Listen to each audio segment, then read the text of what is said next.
Penguin Random House Canada presents The Wolfpack, the Millennial Mobsters who brought chaos and the Cartels to the Canadian Underworld.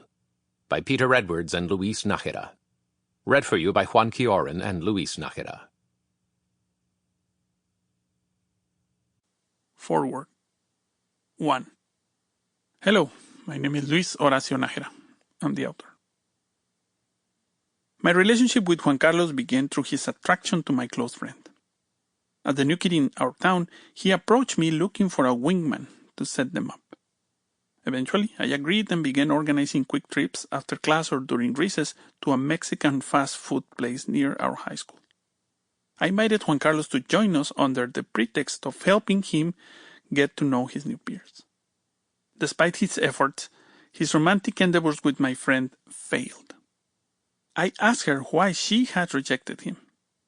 She replied in a somber tone, "There's something in his eyes that doesn't seem right." Juan Carlos was a quiet, discreet, slim guy with a big mustache and cowboy boots who enrolled in our school just to complete his final year. He had moved from Guadalajara to our smaller town, nearly 600 kilometers away. Guadalajara was then, in the late 80s, home to the notorious group led by Mexico's original padrino, godfather, Miguel Ángel Félix Gallardo. In his 70s today, Gallardo is a historic figure in the world of global drug trafficking. He transformed transnational organized crime by assigning territories across the country to distinct cocaine trafficking groups, later self-identified as the Gulf, Juárez, Tijuana, and Sinaloa cartels. Protected by corrupt authorities, Gallardo's own Guadalajara cartel operated as an umbrella for smaller groups that worked mostly within the Golden Triangle, a mountainous area located between the states of Durango, Sinaloa, and Chihuahua, towards the country's northwest. Because of its altitude, weather, and access to the U.S. border and the Pacific Ocean, the region is ideal for harvesting marijuana and heroin, and then smuggling it north into the world's largest illicit drug market. One of the organizations doing this work, and doing it under the protection of the Guadalajara cartel, was led by the father of my new classmate. As the school year continued, Juan Carlos revealed more about himself. He was the first person I had ever met with a connection to the drug trade. That said, he never offered me, or any other students, marijuana joints, heroin balls, or carefully folded packages of cocaine. As I look back to 1988, it was clear Juan Carlos had learned to be careful. He was being groomed to inherit his father's place as the leader of a drug trafficking organization. One day that spring, classes finished early, and Juan Carlos surprised some friends and me with an invitation to spend the day at his family place in the suburbs. The place was a farm with a spacious 2-bedroom house, a separate bungalow, and a barn located in a semi-rural area outside of the city. The property was well known in the community because it was enclosed by walls as tall as any other house in the area, and was often visited by small groups of brand new pickup trucks with tinted windows. Word on the street was that the house was owned by someone influential, either a politician or a drug lord, who enjoyed throwing parties that frequently extended for days and included beautiful women and famous musicians, all hired to perform. Minutes after we arrived at the property, our host left in his white Ford pickup. About 30 minutes later, he returned with beer, ice, and chips, and lots of them. That was the first of many parties, all-inclusive ones, that Juan Carlos threw for his classmates, and they quickly turned him into the most popular guy in school. He seemed to enjoy his new status, despite the quiet, calm personality that he maintained even after drinking a few beers. I don't even remember ever seeing him drunk, even as the parties raged around him.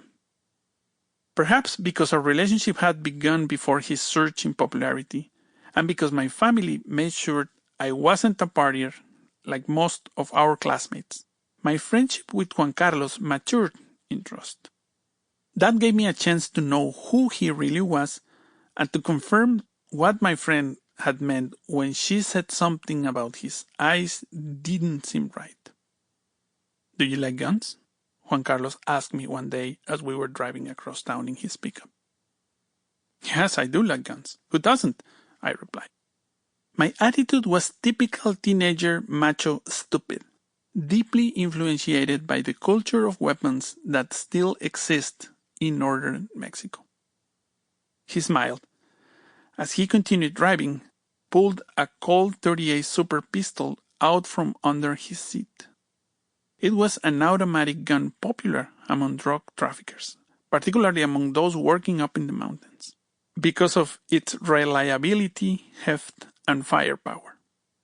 "Have you seen one of these?" he asked, handing it to me. I grew up in a small town where men carried guns, so seeing a pistol was not unusual, but handling a loaded one without adult supervision was a new experience, as exciting as it was imprudent. After holding the gun for a few minutes, and once the initial excitement passed, the future journalist in me came out. "Why do you need to carry a gun?" I asked. Juan Carlos smiled. "You never know when it may be helpful to have it with you." As the end of the term approached, my admiration for Juan Carlos was diluted by the excitement of plans to move to a new city to begin my undergrad studies in communications. One day after school, during the final weeks of classes, Juan Carlos and I talked about our futures. He told me he will move back to Guadalajara to study business administration at a private university. Again, my incipient reporter rose up, and I asked, "Why do you want to study that?"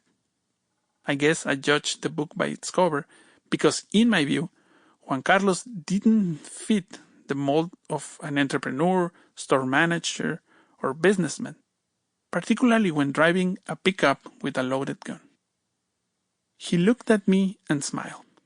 And bam! A glimpse of the person taking shape behind the mustache appeared.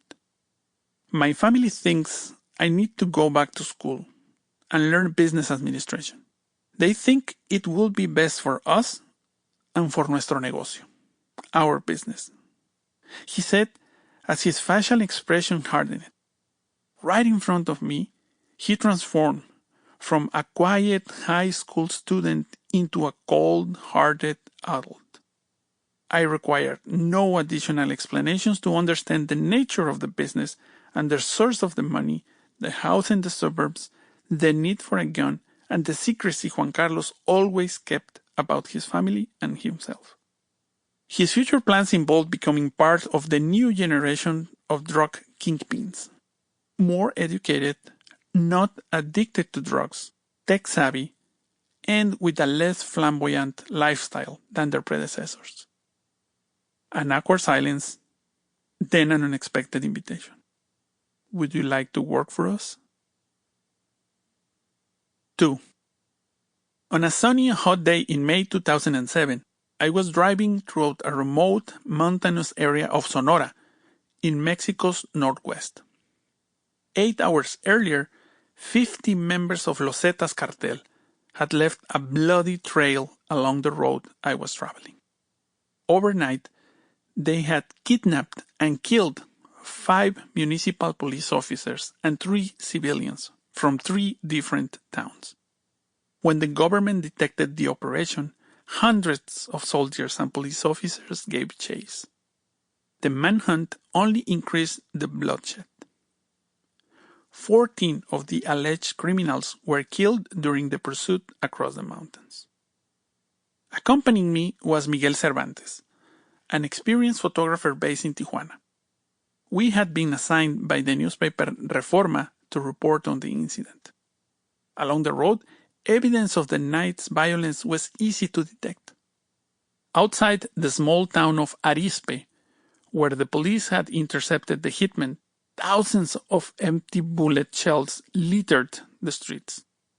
Broken windows and perforated facades pointed us up to a dusty road, where the fighting had continued.